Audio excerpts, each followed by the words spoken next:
So we'll get my socks on here. No promises on training today. I mean, I would love to make a firm, steady promise that today is the day I'm getting back in there. So I'm cutting back on food so that my body's not constantly just craving the next carbohydrate fix or protein cure. I have been sticking very consistently with my supplements, though. I haven't abated on that. Trimethylglycine, creatine, focusing back in on getting enough magnesium. And now I need to focus back on just being able to articulate movements and not have too big a goals that become so lofty that I'm just exhausted, and I just can't talk to anybody or do anything else but prepare for the next training session that oddly hasn't been coming along. Usually I feel like, okay, I can do this. Let's get a little coffee. So I'd like to talk a little bit about this dark malevolent force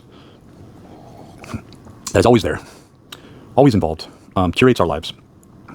And one would say that the disparaging and the denial from a particular age presses us forth to prove that this is not us and that we are in fact in control, and that control is always being taken from us, that we are essentially being led along by a false doctrine of actions and deeds that we are in heavy denial of, or in some cases, for those who are more schadenfreudistic, they enjoy and get pleasure from others' pain and grief and folly and sorrow, who are like that because they realize that they are in a world that is antithetical and juxtaposed to their true selves, right? So does purity exist? We talk about it a lot on this channel.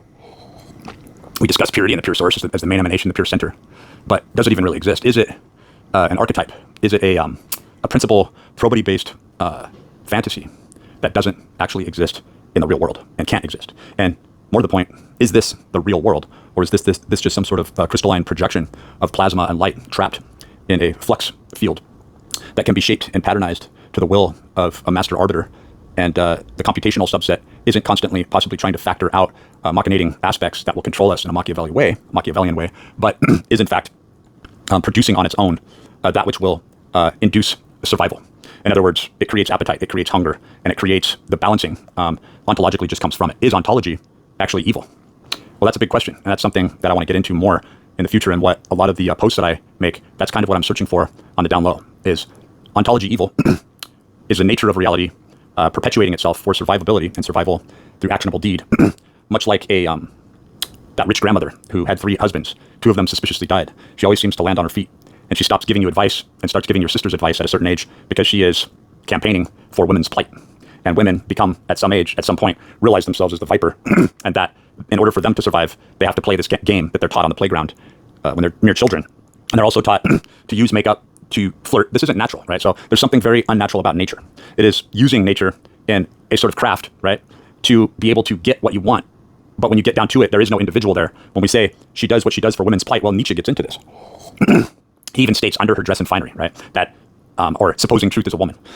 And men are oddly having to take on feminine wiles. They're having to flirt their way into jobs. They're having to modify their personality. They're having to pretend that they are not the male, linear, more aggressive aspect of drive. And there's always a plausible deniability placed there, or else you're canceled out.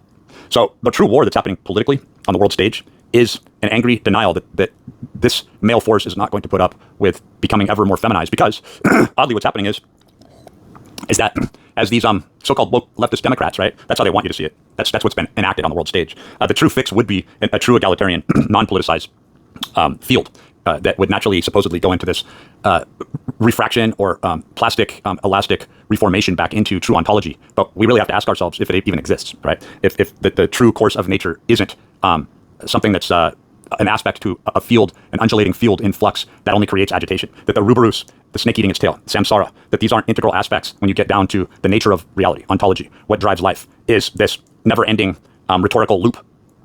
People want to chase their tails. They want to think that they can reach some sort of final synthesis or final outcome, yet over and over again, just in different spheres and different cycles, different patterns, the same thing happens over and over again, is that you reach through the same number subsets, right? You reach toward this purity and this perfection only to find that by reaching toward this, you have to use the male aggression, but the male aggression is always being attempted in a clandestine way, usurped and deceived, right? And then the machinating feminine force laughs in the aggressive males in the bull's face, right? Holding his balls and castrating him. Essentially, that's what's happening.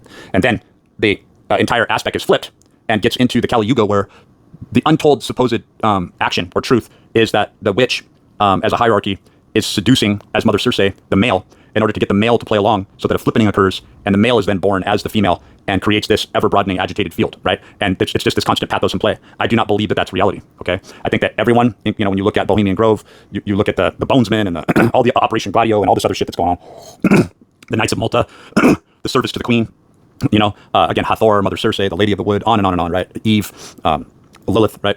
When you get into this service toward this seductive siren, right? What's really taking place is that there's an attempt to overthrow males and the male aggression and the male intellect, right? And to say, we're the ones who brought you the intellect. Through the struggle, through all of the pain that we as women caused you, understanding exactly what we were doing, listening to Mother Mary, Mother Circe, we formed an army, a group, and we have been in battle with you and making you think that you're going nuts, to the point where once you step forward on the world stage and begin to proclaim this, we will make it look like you are entirely insane. We will put people into this, well, Mother Circe overfed, just like Hansel and Gretel, overfed these men, right? So that they would, and this is what the origin of church comes from, said Jordan Maxwell, and this is the origin of Kirk and Captain Kirk, and then of course we have Charlie Kirk, right?